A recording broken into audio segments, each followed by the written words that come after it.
อีกหนึ่งรุ่นค่ะใครไวใครได้สำหรับรุ่นนี้นะเป็นมือเบรกงานตัวแพง M slash แพ็กเกจเก่ามากเพราะว่าตัวนี้นะคะลูกค้าคะเป็นงาน CNC อย่างดีนี่ให้ดู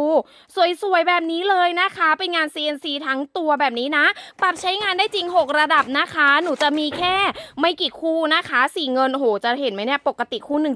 700ลูกค้านะคะนี่ M slash R 15นิ้วใส่ได้นะสีเงินหนูจะมี2คู่นะคะสีฟ้าแดงจะมี2คู่นะคะสีไทเทเนียมมี1คู่ค่ะอ๋อสีนี้มี3คู่โอเคลูกค้าใครรับสีไหนแคปเจอร์ทักหาน้องแอดมินได้เลยนะจ๊ะปกติ700ไว้ M slash นี่คือแพงมากเนาะนะคะวันนี้ใครรับนะคะลูกค้าค่ะเอาไปเลยค่ะหนูให้ลูกค้า